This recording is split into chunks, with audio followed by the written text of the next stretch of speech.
Efectivamente, estamos estudiando el libro de Levítico en el Antiguo Testamento. Ya hemos considerado sus primeros 5 capítulos, que se refieren a los 5 sacrificios u ofrendas que están estipuladas en el texto inspirado por el divino autor. Voy a rogar si es que puedo tener la factibilidad de poder compartir pantalla, si es que me pueden dar el permiso correspondiente para poder mostrar una lámina y poder continuar con nuestro estudio. Listo, listo. Muy amable, gracias. No sé si esta lámina se logra ver completamente.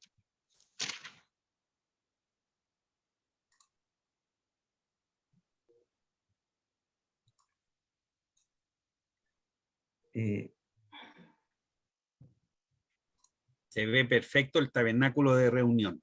Ya, perfecto, muy amable, gracias. Quería precisamente allí. Exacto. Ahí estamos mejor, parece. Bien, como les decía, entonces estamos considerando el estudio del libro de Levítico en el Antiguo Testamento. Y ya hemos estudiado los 5 primeros capítulos de este libro que nos hablan de los 5 primeros sacrificios u ofrendas, las cuales están estipuladas en nuestro texto inspirado por el divino autor. Debemos recordar, apreciados hermanos, que cuando el judío piadoso quería acercarse al tabernáculo, un minuto por favor, allí, cuando el judío piadoso se acercaba a la puerta del tabernáculo con una ofrenda de olor suave, de olor grato, entonces este judío piadoso venía y se acercaba a Dios como un adorador. Por el contrario, cuando este mismo judío piadoso se acercaba a la puerta del tabernáculo, pero se acercaba con una ofrenda para el sacrificio, pero no de olor grato, entonces este judío piadoso venía como un pecador. Los 5 sacrificios que nosotros hemos considerado son los siguientes. Estos 5 sacrificios que hemos considerado destacan la riqueza doctrinal que nos revela la Escritura. Aquí tenemos la terminología básica de estos sacrificios que se presentan en la Escritura y se manifiesten en este siguiente cuadro que les tengo presentado aquí.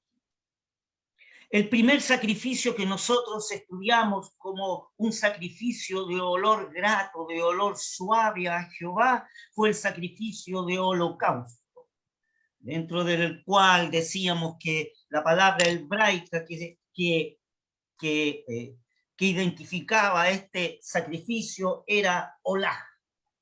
Olá. Y tenemos descrito en el Nuevo Testamento, ¿no es cierto?, allí en Efesios 5:2, lo que revela este sacrificio. Efesios 5:2 dice así: y andad en amor, como también Cristo nos amó y se entregó a sí mismo por nosotros, ofrenda y sacrificio a Dios en olor suave. Apreciados hermanos, la idea fundamental de este sacrificio de holocausto es que era una ofrenda de adoración. Y este sacrificio tipifica a Cristo ofreciéndose a Dios su propia vida sin mancha, haciendo su voluntad con devoción a su Padre y con un amor profundo hacia Él. El siguiente sacrificio que nosotros estudiamos fue el sacrificio de presente u oblación, aquel sacrificio vegetal. Está identificado con el término hebraico minjaj. Y tenemos en Hebreos capítulo 10 la descripción, ¿no es cierto?, en el Nuevo Testamento de lo que significa este sacrificio. Allí en Hebreos 10, del texto 5 al 7, dice: Por lo cual, entrando en el mundo, dice, sacrificio presente no quisiste, mas me apropiaste cuerpo. Holocausto y expiaciones por el pecado no te agradaron, entonces dije, heme aquí, en la cabecera del libro está escrito de mí, para que haga, oh Dios, tu voluntad. La idea fundamental del sacrificio de presente u oblación que estudiamos es que se señala una consagración santificadora por parte del oferente y tipificaba a Cristo en su perfecta humanidad, viviendo, andando y sirviendo a Dios, su Padre, manifestando la plena devoción hacia su Padre. El tercer sacrificio que hemos estudiado como de olor grato, o suave a Dios cuando el judío piadoso se acercaba a la puerta del tabernáculo, es el sacrificio de paz o de paz. El término hebraico, el vocablo hebraico que identifica este sacrificio es shalem, y está descrito en Colosenses capítulo 1, del 19 al 20, que dice así: por lo cual, por cuanto agradó al Padre que en él habitase toda plenitud, y por él reconciliar todas las cosas así, pacificando por la sangre de su cruz, así lo que está en la tierra como lo que está en los cielos. La idea fundamental de este sacrificio de paz o de paces es que subraya que había una amistad o una comunión entre el oferente y Dios. Este sacrificio tipifica a Cristo en el estado de favor y de bendición que surgen de la relación y del tener una íntima comunión con Dios. Luego, los dos últimos sacrificios que hemos estudiado hasta aquí son los dos sacrificios que no son de olor grato. Es el sacrificio por el pecado o el sacrificio de expiación. El término hebraico que identifica este sacrificio es hatat, y está identificado en 2 Corintios capítulo 5, el texto 21, que dice: al que no conoció pecado, hizo pecado, vale decir, fue hecho pecado por nosotros, para que nosotros fuésemos hechos justicia de Dios en él.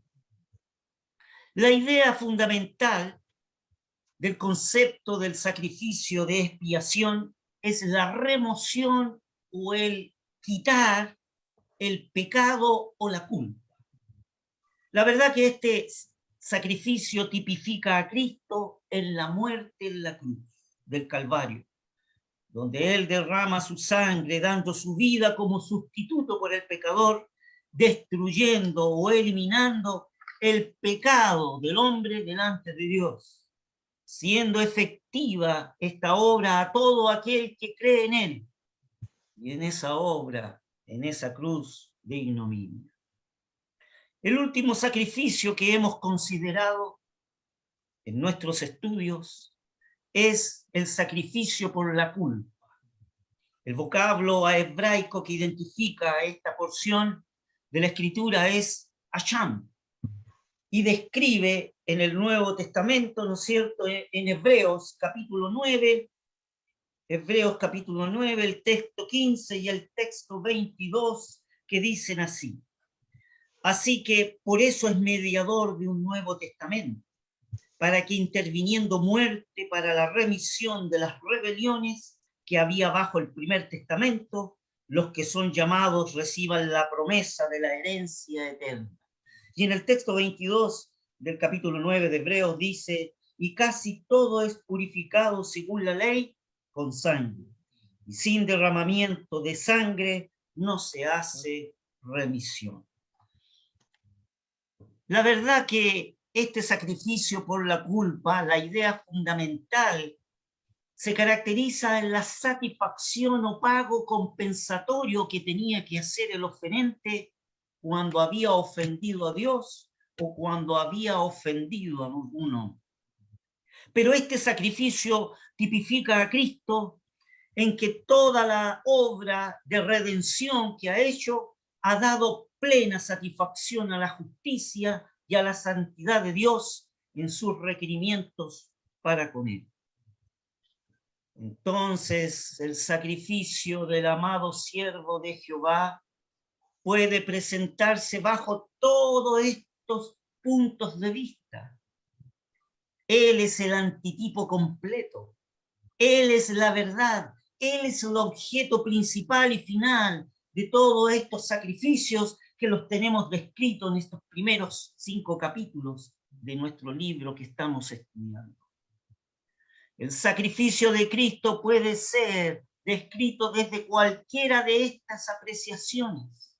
Es decir, puede ser descrito el sacrificio de la muerte de la cruz bajo todas estas apreciaciones de estos distintos sacrificios que hemos considerado hasta aquí. Pero déjeme decirle, apreciado hermano, apreciada hermana, que hacen falta todos ellos para que nosotros podamos entender su obra más cabalmente y poder comprender más profundamente lo que realmente el Señor sufrió y vivió en esa cruz de ignominia. En tanto, Él es el antitipo de la ofrenda de holocausto, que es el punto central, en donde encontramos toda la personalidad entera del Hijo de Dios, que ha santificado para siempre a los suyos, tal como dice la epístola a los Hebreos, en la cual voluntad somos santificados por la ofrenda del cuerpo de Jesucristo, hecha una sola vez, y podríamos decir para siempre. La verdad que el sacrificio de holocausto hecho por el Señor fue una ofrenda que Él, al morir en la cruz, fue hecha a Dios en olor fragante, en olor suave. Pero la ofrenda de presente o de oblación que hemos estudiado tiene su antitipo en Cristo, en cuanto representa la consagración plena de su cuerpo físico y de su vida entera a Dios. Eso es lo que significa esta ofrenda de presente u oblación. Y en la ofrenda de paz o de paces, el Señor es el antitipo, y especialmente en la Pascua, en la participación que los creyentes del día de hoy hacen del sacrificio del Calvario, tal como está escrito allí en 1 Corintios 5:7, que dice: limpiad pues la vieja levadura, para que seáis nueva masa, como sois sin levadura, porque nuestra Pascua, que es Cristo, fue sacrificada por vosotros. Y es aquí donde se confirma la paz con Dios. Es así entonces que es lo que refleja ese sacrificio de paz o de paces descrito en el Antiguo Testamento. La muerte en la cruz es lo que tipifica la ofrenda de expiación que también estudiamos profundamente. La muerte en la cruz tipifica esa ofrenda por el pecado, que es el equivalente de lo que fue rendido a la justicia de Dios en razón del sacrilegio de nuestros pecados. El antitipo, es decir, el Señor Jesús, derrama su sangre, y tal como está escrito en Hebreos 12, es el texto 24, el cual reza así, diciendo: y a Jesús, el mediador del Nuevo Testamento, y a la sangre del esparcimiento, que habla mejor que la de Abel.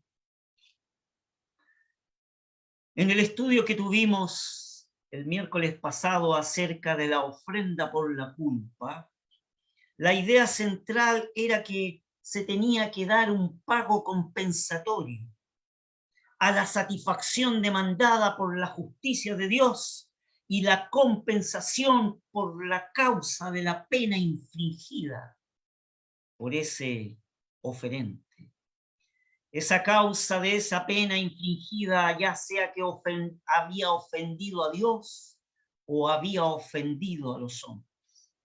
Es decir, Esta ofrenda es la satisfacción vicaria, donde el siervo de Dios se ve representando en un sacrificio expiatorio en un sentido muy amplio. Él se ofreció a sí mismo en un sacrificio de magnitud inconmensurable, en el cual entrega su vida, altamente estimada por Dios, que le ha dado satisfacción en nombre de todos. La verdad que, apreciados hermanos, nuestro pensamiento es muy escaso. Nuestro pensamiento es muy pobre cuando queremos comprender todo lo que Dios ha hecho en la cruz, en Jesucristo. Pero el corazón se regocija por lo que alcanzamos a comprender. Cuando podemos apreciar algo de la inmensa magnitud gloriosa de estas ofrendas, las porciones nos llenan de gozo y de alegría y de admiración de ver que hay distintos aspectos, hay distintos puntos de vista, hay distintos caracteres revelados en la muerte del Señor Jesús, en esa cruz de ignominia. Las porciones que consideraremos ahora en adelante en los estudios de Levítico capítulo 6 y de Levítico capítulo 7 son las leyes de estos sacrificios. Con la ayuda del Señor, en el día de hoy analizaremos 3 leyes que se nos presentan en el capítulo 6. La primera ley es la ley del holocausto. La segunda será la ley del presente. Y la tercera analizaremos la ley de expiación. Entonces, les invito a considerar la palabra del Señor en la lectura del capítulo 6 del libro de Levítico. Para nuestro estudio y para mayor comprensión, vamos a leer parcializadamente. En vez de leer completamente el Levítico 6 del 8 al 30, vamos a leer la primera porción que corresponde a la ley del holocausto, que está desde los textos 8 hasta el texto 13. Y posteriormente iremos leyendo las 2 leyes que analizaremos también con la ayuda del Señor en esta noche. Entonces, la palabra del Señor dice así: habló aún Jehová a Moisés diciendo: manda a Aarón y a sus hijos diciendo, esta es la ley del holocausto. Es holocausto porque se quema sobre el altar toda la noche hasta la mañana, y el fuego del altar arderá en él. El sacerdote se pondrá sus vestimentas de lino y se vestirá pañetes de lino sobre su carne. Y cuando el fuego hubiere consumido el holocausto, apartará él las cenizas de sobre el altar y pondrálas junto al altar. Después se desnudará de sus vestimentas y se pondrá otras vestiduras y sacará las cenizas fuera del real al lugar limpio. Y el fuego encendido sobre el altar no ha de apagarse, sino que el sacerdote pondrá en él leña cada mañana y acomodará sobre él el holocausto, y quemará sobre él los cebos de las paces, y el fuego ha de arder continuamente en el altar, no se apagará. Hasta aquí la lectura por el momento. El fuego que consumía el holocausto y los cebos de las paces y aquella grosura que solo era para Jehová en este sacrificio de holocausto, era la justa expresión de la santidad divina que se encontraba y que se encuentra en Cristo. El fuego que quemaba y consumía en ese altar el holocausto, esa ofrenda de olor grato que traía el oferente y se acercaba a la puerta del tabernáculo como adorador, la cual se identifica con la palabra, ese fuego que quemaba, con la palabra catar en hebraico, que significa quemar como incienso, es decir, cuando se quemaba ese holocausto, daba un grato olor, quemar como olor grato, olor agradable. Este fuego no debía apagarse jamás, lo que representa la acción de la santidad divina, ejerciendo el juicio. Por lo tanto, este fuego debía mantenerse continuamente. Fíjese, apreciados hermanos y apreciadas hermanas, que el fuego ardía sobre el altar de Dios en medio de las sombras y en medio del silencio de la noche. Luego nos dice el texto que el sacerdote tenía, el texto 10, que el sacerdote tenía que ponerse vestiduras de lino. Aquí el sacerdote toma la figura del lugar que tomó Cristo, representando en esas vestiduras de lino fino, que eran blancas, representando la justicia personal que tenía el Señor Jesús y que tiene. La vestidura de la blanca túnica de lino fino refleja que Cristo, habiéndose entregado él mismo a la muerte de la cruz, a fin de cumplir la voluntad de Dios, subió a los cielos en virtud de su propia justicia eterna, llevando consigo el memorial de la obra que había cumplido. Fíjese que las cenizas, como hemos leído en la ley del holocausto, aquí en Levítico 6, desde el texto 8 al texto 13, las cenizas atestiguaban que el sacrificio estaba consumado y que había sido aceptado por Dios. Y estas cenizas se echaban al lado del altar para dar testimonio de que el fuego había consumido el sacrificio. Y no solo que estaba consumido el sacrificio, sino que también había sido aceptado por parte de Dios. Entonces las cenizas declaraban la aceptación delante de Dios en la plena satisfacción que Dios tiene al ver este holocausto, que no veía otra cosa más que la muerte de su Hijo amado en la cruz, entregando su corazón, toda su voluntad y su devoción a su Padre que él amaba, haciendo su voluntad hasta la muerte, dice la Escritura, y muerte de cruz. El sacerdote posteriormente tenía que sacarse estas vestiduras de lino fino blanco, como dice, tal como hemos leído en la ley del holocausto. Debía quitarse las ropas y volver a vestirse con las teñidas de honra y hermosura. Pero luego tenía que hacer un oficio que era sacar las cenizas a un lugar limpio, fuera del real o fuera del campamento. El fuego encendido sobre el altar no tenía que apagarse jamás, sino que el sacerdote ponía o acomodaba la leña constantemente sobre él cada mañana. Fíjese, apreciados hermanos, que en este aspecto, al leer esta ley del holocausto aquí en el capítulo 6, vemos este oficio por parte del sacerdote con el trasfondo de lo que significa esta ofrenda de holocausto, tal como lo hemos estudiado anteriormente y lo hemos dicho en nuestra introducción.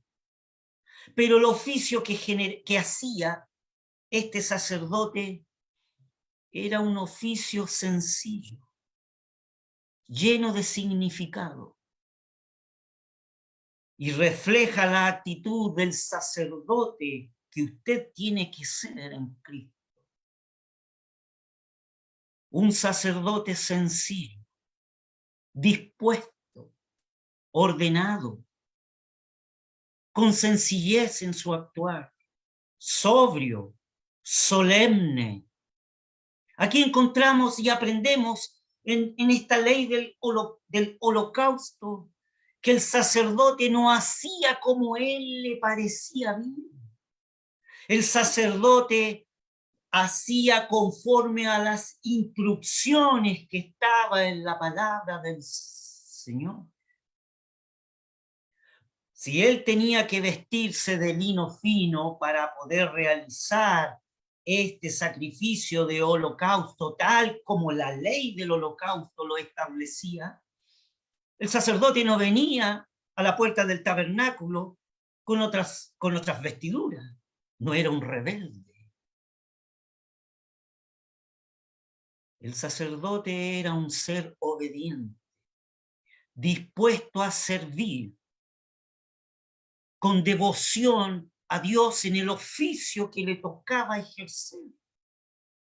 Y el oficio que le tocaba ejercer en la ley del holocausto era recibir del oferente ese becerro que era como ofrenda de holocausto que representaba a esta parte, en este lado de la cruz, lo podemos ver que representa la muerte de Cristo en la cruz, entregándose con toda la devoción y todo el amor y toda la voluntad hacia su Padre. Pero en el otro lado de la cruz, el judío piadoso que traía esta ofrenda de holocausto venía como adorador para dar gracias a Dios por todas las bendiciones que había recibido de él. El sacerdote recibía este animal que se ofrecía, pero él ejercía todas las instrucciones ordenadamente que la palabra de Dios dice en la ley del holocausto. Aquí hay algo solemne, apreciados hermanos, que tenemos que aprender. Usted como creyente en Cristo, usted como sacerdote delante del Señor, en la iglesia local, cuando se reúne en el nombre del Señor Jesús, en su culto solemne, ¿usted es solemne? ¿Usted va dispuesto? ¿Usted es una persona ordenada, con sencillez, sobrio, a ejercer un culto racional para alabanza y adoración al Dios que plugó revelar a su Hijo en su corazón? Aquí aprendemos del sacerdote en su actividad sacerdotal, sencilla, obediente, dispuesto, una persona ordenada, sobria, significa equilibrado, solemne ante la actividad que tenía que realizar. Donde el fuego de Dios ardía en su corazón siempre y donde ese fuego nunca, nunca se apagaba. ¿Eres tú? ¿Es usted ese tipo de sacerdote en el Señor? He aquí la primera lección, apreciados hermanos, de lo que nos da la ley del holocausto. Pasemos ahora a la ley del presente. Por favor, si podemos desplegar la segunda parte del texto, vamos a leer en Levítico capítulo 6, desde el texto 14 hasta el texto 23. La palabra del Señor dice así. Vamos a leer desde el texto 14 al 23, donde está declarada la ley del presente. Vamos a aprender cuáles son las instrucciones que Dios da a los sacerdotes con respecto a la ley del presente o el holocausto del presente. La palabra del Señor dice así: y el fuego encendido sobre el altar no ha de apagarse. Esto está desde el 14, texto 14. Y esta es la ley del presente. Han de ofrecerlo los hijos de Aarón delante de Jehová, delante del altar. Y tomará de él un puñado de flor de harina del presente y de su aceite, y todo el incienso que está sobre el presente, y harálo arder sobre el altar por memoria, en olor suavísimo a Jehová. Y el sobrante de ella lo comerán Aarón y sus hijos, sin levadura se comerá en el lugar santo. En el atrio del tabernáculo del testimonio lo comerán. Texto 17. No se cocerá con levadura. Helo dado a ellos por su porción de mis ofrendas encendidas. Es cosa santísima, como la expiación por el pecado y como la expiación por la culpa. Todos los varones de los hijos de Aarón comerán de ella. Estatuto perpetuo será para vuestras generaciones. Para vuestras generaciones. Tocante a las ofrendas encendidas de Jehová, toda cosa que tocare en ellas será santificada. Y habló Jehová diciendo, perdón, hasta el texto, está bien, y habló Jehová a Moisés diciendo, esta es la ofrenda de Aarón y de sus hijos que ofrecerán a Jehová el día en que serán ungidos. La 10ª parte de un efa de flor de harina, presente perpetuo, la mitad a la mañana y a la mitad a la tarde. Y en sartén se aderezará con aceite, frita la traerás, y los pedazos cocidos del presente ofrecerás a Jehová en olor de suavidad. Texto 22. Y el sacerdote que en el lugar de Aarón fuere ungido de entre sus hijos, hará ofrenda, estatuto perpetuo de Jehová, toda ella será quemada. Y todo presente de sacerdote será enteramente quemado, no se comerá. Hasta aquí la lectura con respecto a esta ley del presente, que se nos refleja entonces aquí en Levítico. Tenemos entonces de que aquí se nos ofrece una hermosísima figura de la iglesia. No olvidemos que ahora el oferente traía una ofrenda de presente a la puerta del tabernáculo, que consistía, ¿no es cierto?, una ofrenda vegetal. Esta ofrenda, como decía, es una hermosa figura de la iglesia, alimentándose en el lugar santo de las perfecciones de Jesucristo con la potencia de una santidad en forma práctica. Es nuestra porción por la gracia de Dios. Pero, dice la Escritura, en la ley del presente, debe comerse sin levadura. No olvide usted, apreciado hermano, hermana, que la levadura es símbolo del mal y del pecado. No podemos alimentarnos de Cristo si estamos constantemente complaciéndonos en los pecados que tiene el mundo. Esta comida que tenían que hacerla los sacerdotes tenía que hacerse en el lugar santo.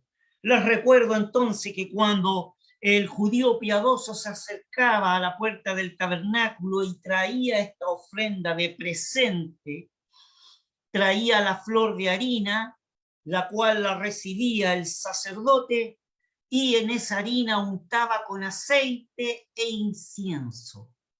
Recordará usted en nuestro estudio anterior de que esa flor de harina que estaba amasada con aceite y que tenía incienso puro encima, no debía contener ni levadura ni miel.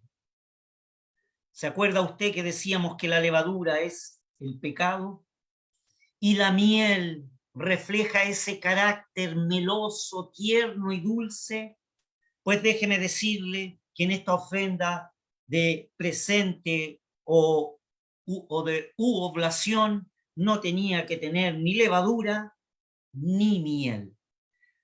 No olvide usted que esta ofrenda de presente representa al Señor Jesús en su humanidad, en su vida, andando y viviendo y sirviendo a Dios aquí en la tierra. Eso representa esta ofrenda de presente.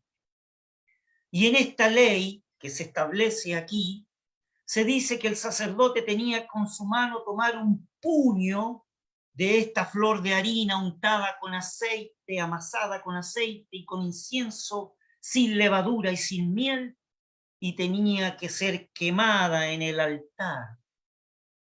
Y lo que sobraba de esa harina amasada con aceite e incienso, la tenían que comer los sacerdotes en el lugar santo. Y la Escritura revela que era cosa santísima. Es por eso de que esta ofrenda es una figura de la iglesia, donde nosotros nos alimentamos de Cristo el Señor. Pero nuestro alimento tiene que ser sin levadura, porque no podemos alimentarnos de Cristo si constantemente estamos complaciéndonos con el pecado del mundo. Esta comida tenía que hacerse en el lugar santo. ¿Y dónde está la comida, apreciado hermano, que usted recibe del Señor? Es en la iglesia, en el culto solemne, en la reunión de adoración, en la reunión de alabanza, en el estudio de ministerio bíblico como el que tenemos hoy. Nuestra posición, nuestra marcha, nuestra conducta, nuestras personas, nuestras relaciones, nuestros pensamientos, todo debe ser santificado y todo debe ser santo. Si queremos realmente alimentarnos de la ofrenda o de la verdadera ofrenda de presente. El texto 15 nos decía: todos los varones de los hijos de Aarón comerán de ella. Es decir, según la palabra de Dios,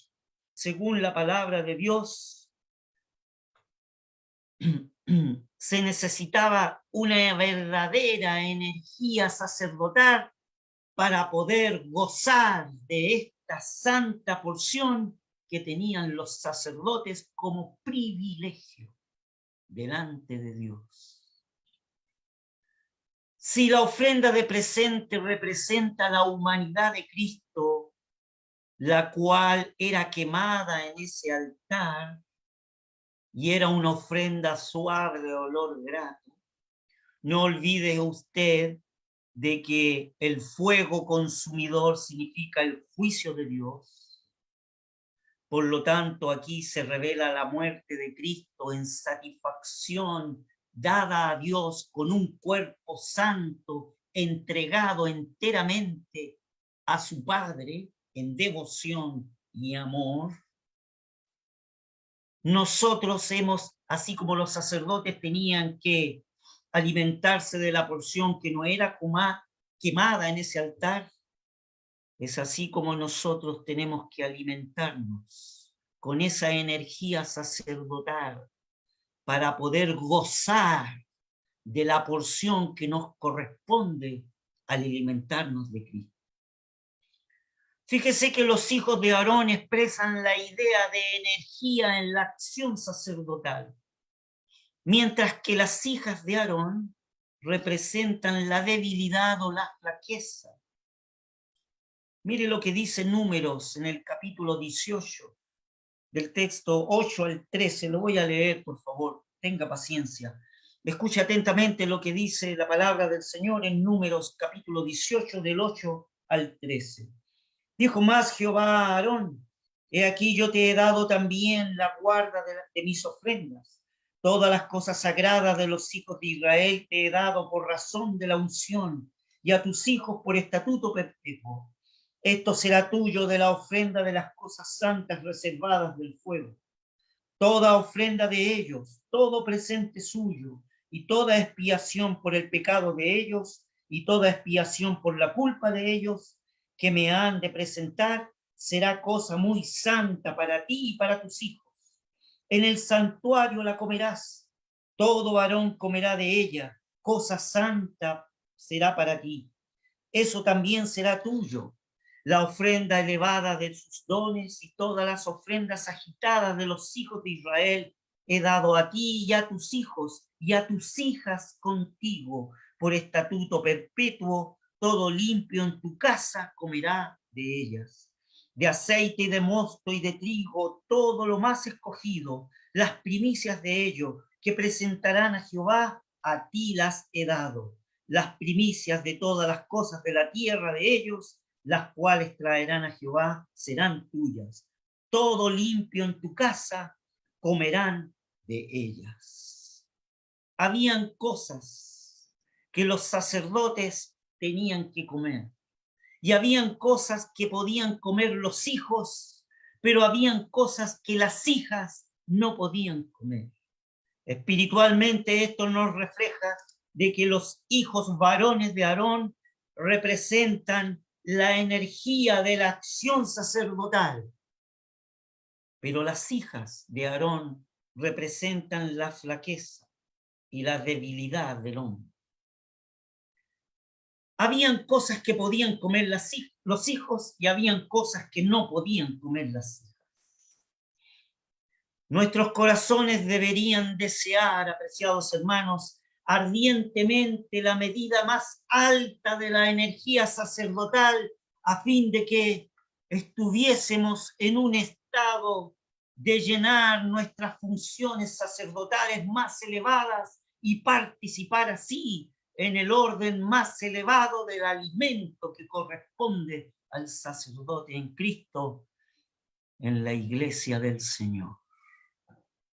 Solo podemos decir que por la gracia de Dios somos hechos participantes de la naturaleza divina. Podemos, si vivimos con la energía de esta naturaleza divina, seguir las huellas de aquel que está prefigurado en esta ofrenda de presente. Si renunciamos a nosotros mismos, nos despojamos de nuestro ego. Entonces cada uno de nuestros actos pueden despedir un olor agradable a Dios y a los que nos rodean. Así como el apóstol Pablo podría expresar a los hermanos que se reunían en el nombre del Señor Jesús allá en Filipos, él decía: empero todo lo he recibido y tengo abundancia. Estoy lleno habiendo recibido de Epafrodito lo que me enviaste. Olor de suavidad, sacrificio acepto, agradable a Dios, como dice Filipenses capítulo 4, allí en el texto 18. Los más pequeños, al igual que los más grandes servicios que se pueden hacer al Señor, pueden, por la potencia del Espíritu Santo, presentar ese olor de Cristo. Hacer una visita, escribir una carta, ejercer un ministerio, dar un vaso de agua fría, algunos centavos a algún necesitado. Todo puede exhalar el más suave perfume del nombre y de la gracia del Señor Jesucristo. Pero así también, si mortificamos la naturaleza carnal, seremos capaces de manifestar principios y elementos incorruptibles en nuestras vidas, así como, por ejemplo, palabras sazonadas con sal de una comunión con Dios. No olvide que esta ofrenda de presente u oblación nunca debía faltar la sal. Es más, apreciados hermanos, es más, tropezamos y faltamos en todas estas cosas. Contristamos el Espíritu Santo de divinidad que está derramado en nuestros corazones con nuestra conducta. También estamos inclinados a agradarnos a nosotros mismos o a buscar la aprobación de los hombres. Y desgraciadamente hay en nosotros una negligencia de sazonar con sal nuestras conversaciones. De aquí entonces, apreciados hermanos, de aquí entonces viene que carecemos constantemente de ese aceite. Carecemos de nuestra vida de ese incienso y de la sal necesaria, mientras que al mismo tiempo se muestra en nosotros la tendencia de dejar aparecer y obrar la levadura que hay en nuestro ser. o la miel que hay en nuestra naturaleza humana. No ha habido ni habrá jamás que la ofrenda de presente más perfecta que es el Señor Jesús. Pero gracias sean dadas a Dios, que somos aceptos y hechos agradables en el amado. Dichosos nosotros si pudiéramos tener nuestros corazones apartados del mundo y más cerca de Cristo. Y si nuestra mirada estuviera tan solo en Él, de modo que las vanidades que nos rodean no tuviesen el atractivo para nosotros. Debemos dar gracias a Dios entonces, que hemos encontrado a aquel que será eternamente nuestra porción suficiente en Cristo Jesús. Pasemos, por favor, ahora a analizar la ley de expiación que se encuentran en los últimos 5 textos del libro de Levítico en su capítulo 6.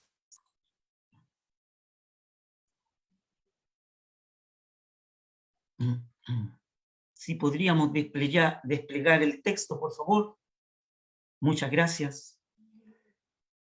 Vamos a leer desde el texto 25 al texto 30. La palabra del Señor dice así, describiendo la ley de expiación. Habla a Aarón y a sus hijos diciendo, esta es la ley de la expiación. En el lugar donde será degollado el holocausto, será degollada la expiación por el pecado delante de Jehová. Es cosa santísima.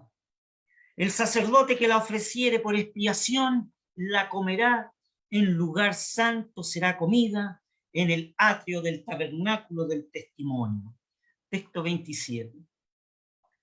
Todo lo que en su carne tocare será santificado, y si cayere de su sangre sobre el vestido, lavarás aquellos sobre que cayere en el lugar santo, y la vasija de barro en que fuere cocida será quebrada, y si fuere cocida en la vasija de metal, será fregada y lavada con agua.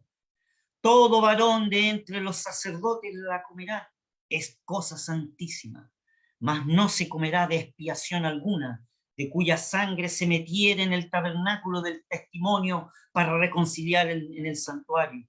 Al fuego será quemada. Gracias. Vamos a volver a desplegar nuestra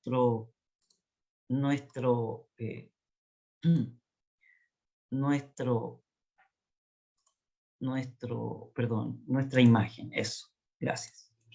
Ahí está. Tenemos ahora entonces la ley de la ofrenda del holocausto. Aquí vemos entonces de que ahora esta era una ofrenda no de olor grato, era una ofrenda de expiación. Por lo tanto, el judío piadoso que se acercaba a la puerta del tabernáculo no venía como un adorador para dar gratitud y alabanza a Dios, sino que venía como un pecador. Él tenía que poner sus manos sobre el animal sin tacha, el becerro o el carnero que traía, ponía sus manos sobre la cabeza de este animal y confesaba sus pecados. Luego el sacerdote le pasaba el cuchillo a este oferente y el mismo oferente tenía que degollar y matar a este animal. De esta manera el oferente quedaba impactado en su corazón de que una víctima inocente moría a causa de su culpabilidad. Pero a su vez quedaba con el gozo de que otro moría en lugar de él. La Escritura revela en el texto 25 que hemos leído acerca de esta ley de expiación. Debemos recordar que en la ley de expiación, tal como lo hemos estudiado anteriormente en Levítico capítulo 4, este animal, si bien era muerto y era trozado, solamente las partes interiores y el sebo eran quemados en el altar de bronce. Pero todo el resto del animal, su cuero, su esterquiol, su cabeza, su carne, todas eran quemadas fuera del real en un lugar de las cenizas. Pero leíamos en el texto 25 aquí que describe la ley de la expiación, que dice: en el lugar donde será degollado el holocausto, será degollada la expiación por el pecado delante de Jehová. Es cosa santísima. ¿Qué quiere decir eso? Quiere decir que en el mismo lugar, aquí, en este lugar, a la puerta del tabernáculo, entre la puerta y el altar de bronce, este animal era degollado donde se degollaba el animal para el holocausto, que era quemado completamente en el altar. Es cosa santísima. Tanto el holocausto como la expiación, los dos tipos figuran en uno solo como un gran antitipo y se representan a Cristo bajo aspectos de su obra en forma muy diferente, como lo hemos estudiado. El holocausto, recuerde usted, apreciado hermana, apreciado hermano, representa a Cristo que responde a los afectos del corazón de Dios. Pero en la expiación responde a las profundas necesidades del hombre. En la expiación vemos con que la profunda abnegación que el Señor tomó sobre sí, donde todas las consecuencias del pecado del hombre y cómo Él se identificó con el hombre tan distanciado de Dios. Por esto, cuanto más profundizamos en la sumisión del corazón de Cristo a Dios, mejor comprenderemos su horror que Él tuvo hacia el pecado. Solo en la expiación se ofrece la figura apropiada del Señor Jesucristo, exhalando estos acentos de intensa agonía, porque solo Él, en aquella agonía, encontramos las circunstancias que evocaron tales acentos. Desde lo profundo de su alma sin mancha, la Escritura revela: es cosa santísima. Y si es cosa santísima, apreciados hermanos, la predicación del Evangelio en la iglesia local es solemne y fundamental. Si la sombra del tiempo era cosa santísima para Jehová, cuánto más la verdadera obra de expiación realizada por el Señor en esa cruz de ignominia. Fíjese que el profeta Isaías, en el cuarto cántico de su escrito, allí en Isaías 53:10, lo expresa así: con todo eso, refiriéndose al siervo perfecto de Jehová, el Señor Jesús, con todo eso Jehová quiso quebrantarlo, sujetándole a padecimiento, cuando hubiere puesto su vida en expiación por el pecado.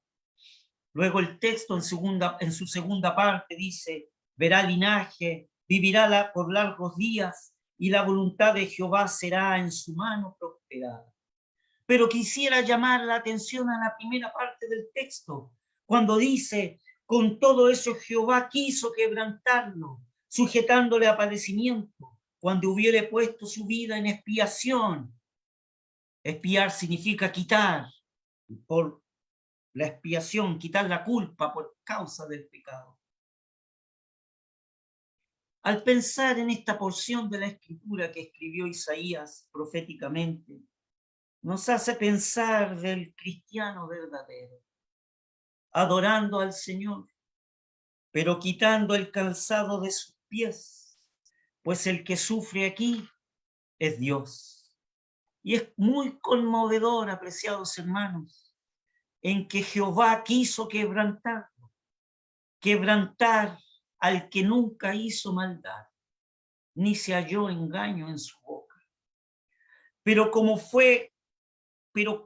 que fue que quiso quebrantarlo, podríamos preguntarnos. Ciertamente ese aspecto, la verdad que enternece mi corazón, al pensar que su Hijo amado lo quebrantó y a mí me restauró. A su Hijo amado lo abrumó con la carga del pecado de expiación, para la expiación por mi culpa, y a mí me aceptó.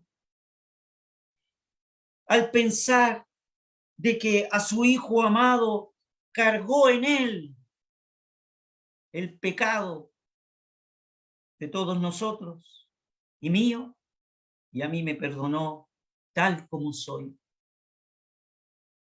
En las horas de oscuridad del Calvario, nuestro Señor sufrió de la mano de Dios. Fíjese, apreciado hermano, que la palabra quebrantar es una palabra muy fuerte. Significa aplastar. Así que prácticamente el texto dice, con todo Jehová quiso aplastarlo, sujetándole a padecimiento cuando haya puesto su vida en expiación por el pecado. Esa palabra quebrantar es una palabra muy fuerte. Significa aplastar. Dios aplicó la más severa sentencia que en su infinita justicia y santidad podía aplicar al pecado. Y esto ocurrió sobre la persona amada de su Hijo Jesucristo, cuando colgó de esa cruz. Y así quedó pagada la deuda. Y así quedó satisfecha la exigencia. Pero este juicio que hizo Dios sobre él trajo un sufrimiento indescriptible para el Señor e incomparable, incomprensible para nosotros, que al quebrantar o aplastar a su Hijo en la cruz, trae un efecto extrañable al pobre pecador. Cuando leemos aquí en la Escritura que dice sujetándole a padecimiento, expresa la profundidad de su sufrimiento que llevó el Señor, aquella enfermedad que representaba el pecado, en el juicio que Dios le dio, con todo su dolor. En su profunda angustia clamó, Dios mío, ¿por qué me has desamparado? Su vida estaba siendo puesta por expiación por el pecado, tal cual como está reflejada en esta ley de la expiación que estamos considerando, o como está reflejada en esa ofrenda de expiación que consideramos anteriormente en nuestro estudio. Y es solemne, apreciados hermanos. Su alma se hizo una ofrenda por el pecado. El hecho que Dios lo hizo pecado, es decir, que fue cargado en él el pecado de todos nosotros, fue algo que le abrumó. El ser sumergido en las profundas aguas de la aflicción trajo a él el sufrimiento más profundo en su inmaculada alma. Cuando vemos la ofrenda de expiación y después de matar el animal y sus partes eran llevadas fuera del real y era quemada la cabeza, la carne, el estiércol y el cuero, ese quemar en texto hebraico es saraf, que significa una quemadura, un fuego consumidor. Y eso refleja que ese fuego es el juicio de Dios, que consume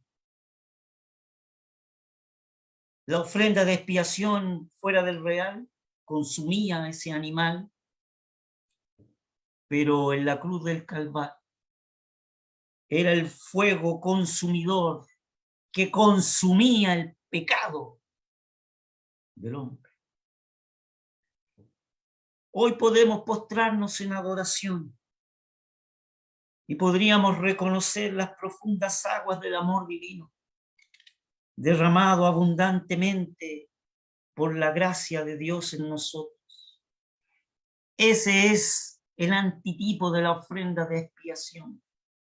Es decir, el tipo expresado en la ley del holocausto y expresado en en la ley de expiación y expresado en la ofrenda de expiación. El antitipo es el Señor Jesús muriendo en la cruz por expiación de nuestros pecados. Sin embargo, en la ley de expiación vemos al sacerdote que hacía su trabajo con profunda solemnidad ante este sacrificio tan significativo. Era sin duda, apreciados hermanos, una cosa santísima ante los ojos y ante la apreciación de Dios. Pues en la ley de la expiación y en la ofrenda de expiación, Dios estaba viendo al Señor Jesús muriendo en la cruz y derramando su sangre para expiar el pecado de todos nosotros. Hay una profunda solemnidad en el sacerdote. Y aquí hay otra gran lección para nosotros. En la necesidad de predicar en nuestra iglesia local el evangelio con una solemnidad profunda, porque tal como lo dice la Escritura, es cosa santísima.